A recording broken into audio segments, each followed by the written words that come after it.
तर मैत्रिणींनो, आज ना आपण मराठवाडा आणि विदर्भ स्पेशल खमंग खुसखुशीत अशी दालबट्टी व सोबत फोडणीचं वरण कसं बनवायचं हे पाहणार आहोत। तर मराठवाडा आणि विदर्भाची एकदम फेमस ही रेसिपी आहे। तर भरपूर साऱ्या टिप्स आणि ट्रिक्स वापरून ही जी दालबट्टी आहे ती कशी बनवायची हे पाहण्यासाठी आपला हा जो व्हिडिओ आहे तो शेवटपर्यंत नक्की पहा।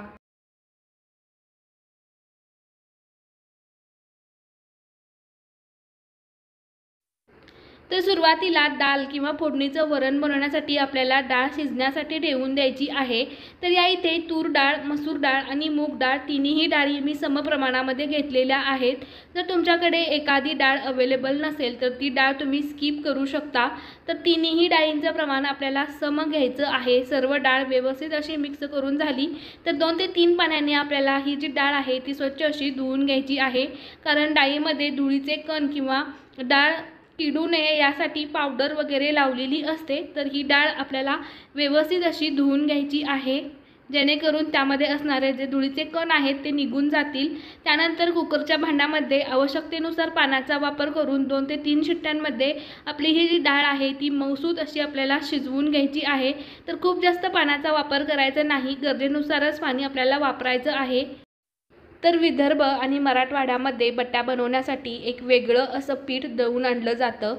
त्या पिठाचं जे स्ट्रक्चर आहे ते थोडंसं रवाळ असं असतं, पण आपल्याकडे ते पीठ अवेलेबल नाही, त्यामुळे आपण इथे गव्हाचं पीठ ॲड केलेलं आहे। तर मेजरिंग कपने मी 2 कप गव्हाचं पीठ स्वच्छ असं चाळून घेतलेलं आहे। त्यानंतर त्यामध्ये अर्धा कप बारीक रवा आपल्याला ॲड करायचा आहे। तर हा 0 नंबरचा रवा आहे।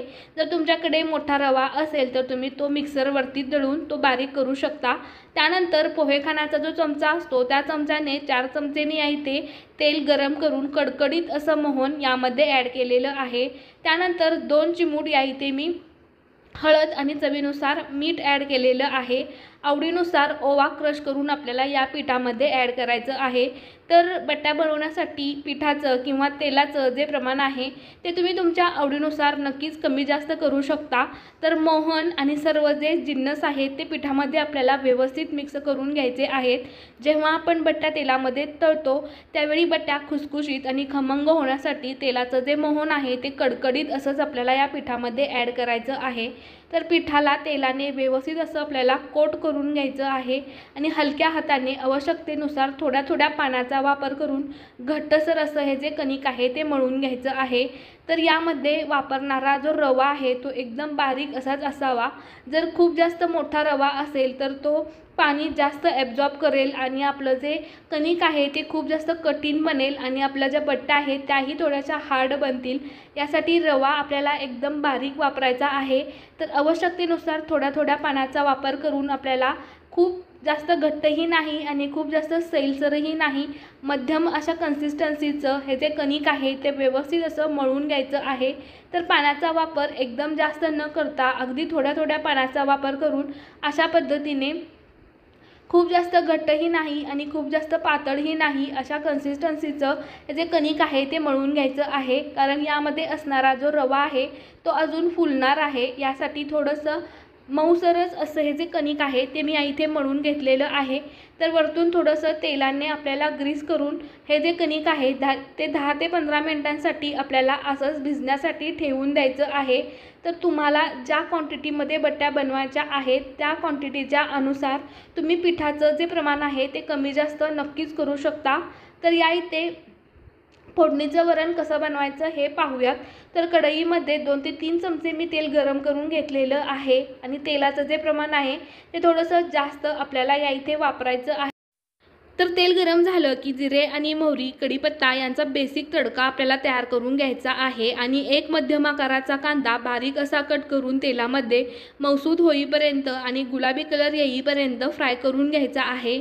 कांदा व्यवस्थित असा भाजला गेला की यामध्ये लसूण आणि आलं यांची मी ओबडधोबड अशी पेस्ट करून घेतलेली आहे। तर रेडीमेड आलं लसूण पेस्ट न वापरता आलं आणि लसूण खलबत्त्यामध्ये मी ठेचून यामध्ये वापरलेली आहे। त्यांचा जो फ्लेवर आहे तो छान आपल्या फोडणीच्या वरणामध्ये उतरतो। त्यानंतर मध्यम आकाराचा टोमॅटो मी इथे बारीक असा कट करून घेतलेला आहे। तोही टोमॅटो छान मऊ होईपर्यंत आपल्याला कांद्यासोबत तेलामध्ये भाजून घ्यायचा आहे।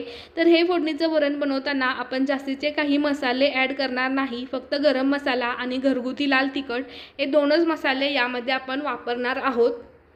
तर तुम्हाला हे जे फोडणीचं वरण आहे ते कितपत तिखट हवं आहे यावरती लाल तिखट किती ॲड करायचं हे डिपेंड करतं। तर मी 2 चमचे लाल तिखट, अर्धा चमचा गरम मसाला आणि चिमूटभर हळद यामध्ये ॲड केलेली आहे।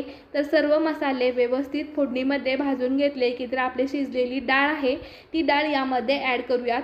तर फोडणीचं जे वरण आहे त्याची कन्सिस्टन्सी ॲडजस्ट करण्यासाठी तुम्ही यामध्ये पाण्याचं जे प्रमाण आहे ते आवडीनुसार नक्कीच कमी जास्त करू शकता। तर आपल्या या वरणाची कन्सिस्टन्सी या इथे मी ॲडजस्ट करून घेतलेली आहे।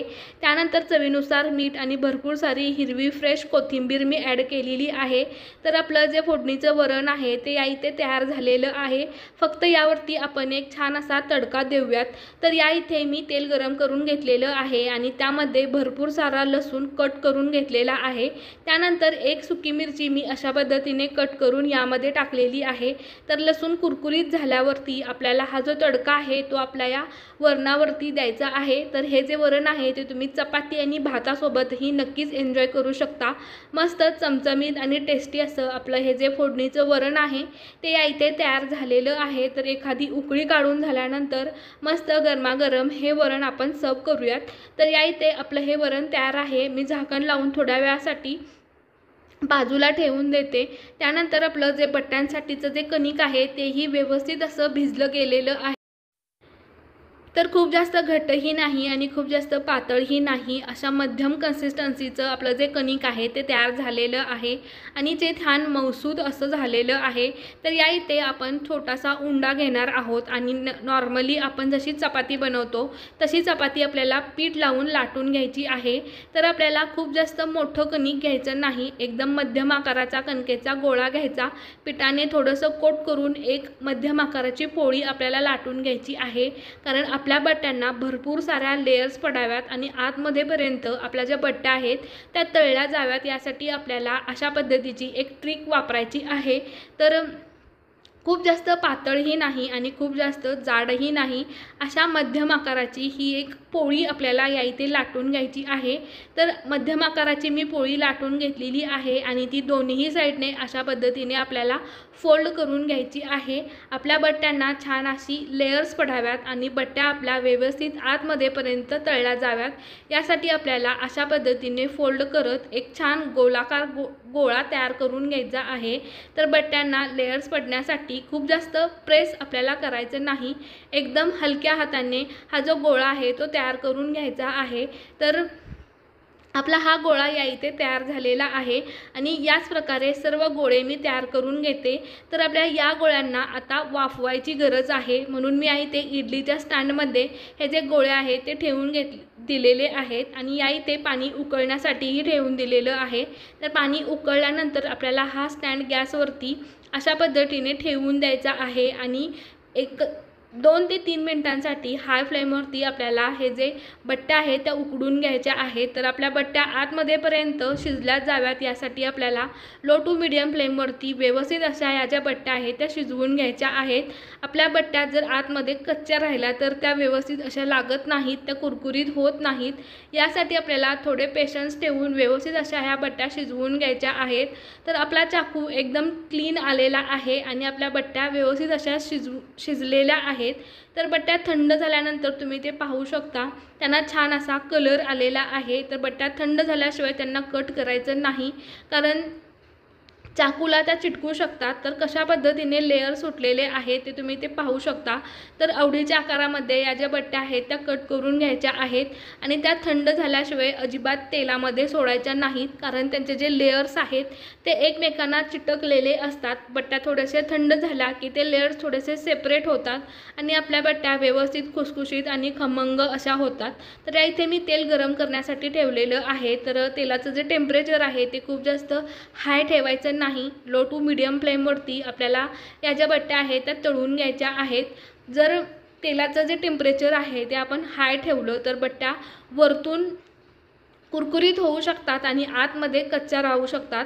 यासाठी आपल्याला लो टू मीडियम फ्लेमवरती व्यवस्थित खुसखुशीत आणि खमंग बटाट्यांचा जो कलर आहे तो हलकासा चेंज होईपर्यंत आपल्याला या बटाट तळून घ्यायच्या आहेत। तर तेलाचं टेम्परेचर आपल्याला व्यवस्थित मेंटेन करून ह्या बटाट तळून घ्यायच्या आहेत। तर बट्ट्या तेलामध्ये गेल्यानंतर त्याच्या ज्या लेयर्स आहेत त्या आपोआप मोकळ्या होतात आणि बट्ट्या आतमध्येपर्यंत व्यवस्थित अशा तळल्या जातात। तर बट्ट्यांचा जो कलर आहे तो हलकासा गोल्डन होईपर्यंत बट्ट्या व्यवस्थित अशा तळून घ्यायच्या आहेत। तर आपल्या बट्ट्यांचा कलर कशा पद्धतीने चेंज झालेला आहे आणि त्याच्या ज्या लेयर्स आहेत त्या कशा पद्धतीने सुटलेल्या आहेत त्या इथे तुम्ही पाहू शकता।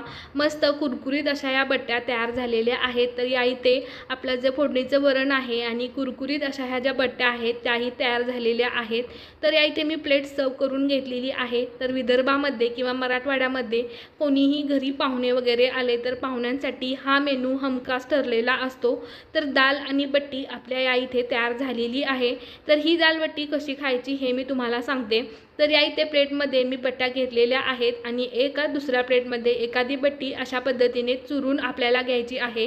तर या बट्टीमध्ये आवडीनुसार हे जे फोडणीचं वरण आहे ते वरण घ्यायचं आणि आपण भाकरी आणि आमटी वगैरे कशी चुरून खातो त्याच पद्धतीने ही बट्टी आणि आमटी सोबत कांदा वगैरे आपल्याला चुरून खायचा आहे। व्हिडिओ आवडला असेल तर व्हिडिओला लाईक शेअर कमेंट आणि चॅनलला सबस्क्राईब करायला विसरू नका। व्हिडिओ पाहिल्याबद्दल धन्यवाद।